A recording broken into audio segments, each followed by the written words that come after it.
ഒരു ബിസിനസിന്റെ digital marketing എവിടെ വെച്ച് തുടങ്ങണം എന്നറിയുമോ? എനിക്ക് പറയാനുള്ള ഉത്തരം എന്ന് പറയുന്നത് ഗൂഗിൾ ബിസിനസ് പ്രൊഫൈൽ ക്രിയേഷനിലൂടെ എന്നുള്ളതാണ്.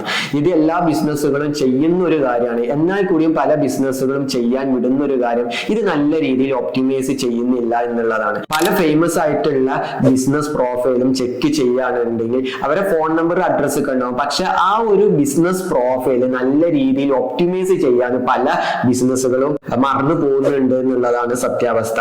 അവർക്ക് നല്ല ഹിസ്റ്ററിയും കാര്യങ്ങളൊക്കെ ഉണ്ടാവും, പക്ഷെ അവരെ ബിസിനസ് റിലേറ്റഡ് ആയിട്ടുള്ള ഫോട്ടോസ്, അതേപോലെ തന്നെ ഈ കസ്റ്റമേഴ്സിന്റെ റിവ്യൂസ്, ഇതൊന്നും ഈ ഗൂഗിൾ ബിസിനസ് പ്രൊഫൈലിൽ ശേഖരിച്ചിട്ടുണ്ടാവില്ല. ഇതിന്റെയൊക്കെ പ്രശ്നം എന്തെന്ന് വെച്ചാൽ, നിങ്ങൾ ഈ സോഷ്യൽ മീഡിയ വഴി, ഗൂഗിൾ വഴി, മറ്റുള്ള പ്ലാറ്റ്ഫോം വഴിയൊക്കെ പരസ്യം ചെയ്യുമ്പോൾ ഈ ഒരു സ്ഥാപനം ഉള്ളതേനാണോ, ഈ ഒരു സ്ഥാപനം വിശ്വസിക്കാൻ പറ്റുന്നതേനാണോ എന്നൊക്കെ നോക്കാൻ വേണ്ടി അവർ ഈ ഒരു സ്ഥാപനത്തിന്റെ പേര് ഗൂഗിൾ സെർച്ച് ചെയ്യും.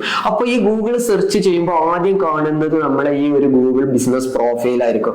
അപ്പൊ അവിടെ നിങ്ങളെ ബിസിനസിന്റെ ഫോട്ടോസ് നല്ല രീതിയിൽ കൊടുത്തിട്ടില്ല, അതേപോലെ തന്നെ നിങ്ങളെ ഹാപ്പി കസ്റ്റമേഴ്സിന്റെ റിവ്യൂസ് നിങ്ങൾ ശേഖരിച്ചിട്ടില്ല, ബിസിനസ് പ്രൊവൈഡ് ചെയ്യുന്ന സർവീസുകളും ഈ കാര്യങ്ങളൊന്നും നിങ്ങൾ ഡിസ്ക്രൈബ് ചെയ്തിട്ടില്ല. ഇങ്ങനെയൊക്കെ വരുമ്പോഴേ ഈ ബ്രാൻഡ് നെയിം സെർച്ച് ചെയ്ത് നോക്കുന്ന ആളുകള് നിങ്ങളെ ബിസിനസ്സിൽ നിന്ന് പ്രൊഡക്റ്റോ സർവീസോ വാങ്ങാനുള്ള ഒരു സാധ്യത കുറയും എന്നുള്ളതാണ്.